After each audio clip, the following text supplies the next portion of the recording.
Hello students, welcome. I hope you are all doing good. तो जैसा कि students आपको पता है, हम लोग एक शॉर्ट एमसीक्यू सीरीज चलाते हैं जिसमें एक वीडियो में मैं एक ही बहुत ही अच्छे क्वेश्चन को डिस्कस करता हूं जो कि एग्जाम के प्री लेवल के हिसाब से सेट होता है और करंट फेज में जो इवेंट चल रहे होते हैं उसको यहाँ पर फोकस में रखा जाता है। ठीक है, UPSC MCQ practice series, current affairs और जनरल स्टडीज को हम यहाँ पर कवर करते हैं। आज का जो हमारा टॉपिक है वो है फाइनेंस कमीशन ऑफ इंडिया। आपको समझ में आ जाएगा, रिसेंटली 16th फाइनेंस कमीशन को बना दिया गया है। जो 16th फाइनेंस कमीशन है उसके नए चीफ का नाम अनाउंस कर दिया गया। तो हम थोड़ा सा 16th फाइनेंस कमीशन के बारे में भी जानेंगे थ्रू अ क्वेश्चंस। ठीक है, इस तरह से हम लोग आगे बढ़ेंगे। ठीक है, तो असल में आपको एक चीज बता देता हूं कि फाइनेंस कमीशंस को बनाया जाता है जो टैक्स गवर्नमेंट के पास पहुंचता है उसको कैसे डिवाइड किया जाएगा सेंटर और स्टेट्स में, ये पूरी स्ट्रक्चरिंग फाइनेंस कमीशन के द्वारा डिसाइड की जाती है। ठीक है, आपको एक बेसिक आइडिया मिल गया।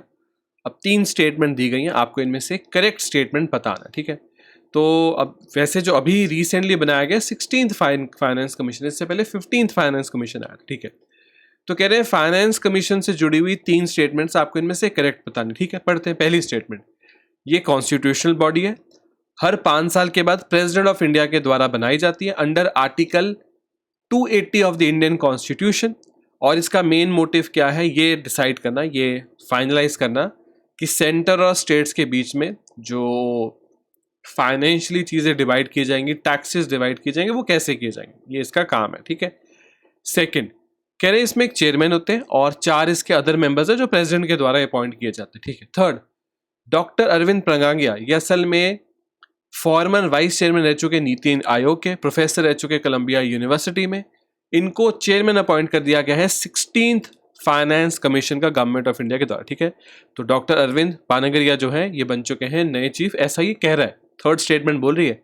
आपको दिए गए ऑप्शन में से करेक्ट स्टेटमेंट चुननी है। अगर आपको लगता है कि कोई एक सही है तो ओनली 1, अगर आपको लगता है इन 3 में से कोई 2 सही है तो ओनली 2, अगर आपको ये तीनों ही सही लग रही है तो ऑल 3, अगर आपको तीनों में से कोई सही नहीं लग रही तो नन। इस क्वेश्चन का सही आंसर है ऑल 3, तीनों स्टेटमेंट्स यहाँ पर बिल्कुल सही है। ठीक है, 16th फाइनेंस कमीशन को एस्टैब्लिश कर दिया गया है, प्रेसिडेंट ने उसका अप्रूवल दे दिया। प्रेसिडेंट के द्वारा इसको सेटअप किया जाता है क्योंकि प्रेसिडेंट बोलते हैं फाइनेंस कमीशन को कि चलो ये बताओ कि जो भी टैक्स कलेक्ट किया जाएगा उसमें से कितना हिस्सा सेंटर का होना चाहिए, कितना हिस्सा स्टेट का होना चाहिए। अब वेरियस स्टेट्स, जो स्टेट का हिस्सा उसमें यूपी को कितना मिलेगा, वेस्ट बंगाल को, पंजाब हरियाणा को, ये सब प्रेसिडेंट बोलते हैं फाइनेंस कमीशन को कि आप ये सब डिसाइड करो, एक पूरा स्ट्रक्चर बना के मुझे दो। ठीक है, तो पहली स्टेटमेंट बिल्कुल सही थी कि 16th फाइनेंस कमीशन आर्टिकल 280 के अंदर स्टैब्लिश कर दिया गया प्रेसिडेंट के द्वारा। ये बिल्कुल एक कॉन्स्टिट्यूशनल बॉडी है, हर 5 साल के बाद इसको प्रेसिडेंट के द्वारा बनाया जाता है। बिल्कुल, इसमें चेयरमैन होते हैं और 4 मेंबर्स होते हैं, ये भी बिल्कुल सही। और अभी जो डॉक्टर पानगरी है वो असल में अपॉइंट कर दिए गए एज दी चेयरमैन। ठीक है, और इसके अलावा ये वाइस चेयरमैन रह चुके नीति आयोग के, प्रोफेसर रह चुके कोलंबिया यूनिवर्सिटी में। ठीक है, इस कमीशन को, अभी देखो बहुत ही इंटरेस्टिंग चीज बताई गई है, इस कमीशन को अपनी रिपोर्ट देनी है bye 31st day of October 2025। ठीक है, और 5 साल तक इसका जो पीरियड है वो काम करेगा। ठीक है, तो ये जो रिपोर्ट ये देंगे वो काम करना शुरू करेगी 1 अप्रैल 2026 से। तब तक 15th फाइनेंस कमीशन की रिपोर्ट काम करती रहेगी। ठीक है, तो असल में इस क्वेश्चन में तीनों ही स्टेटमेंट्स यहाँ पर बिल्कुल सही थी। ठीक है, तो 16th फाइनेंस कमीशन को एस्टैब्लिश कर दिया गया। आप देख सकते हो इस पे न्यूज़, ये सेम ही चीज़ें वैसे कवर की गई यहाँ पर। ठीक है, आप देख सकते हो ये वो न्यूज़ है जहाँ डॉक्टर पानागरिया को अपॉइंट किया जा रहा है as the chairperson of the 16th finance commission by the government of India. वैसे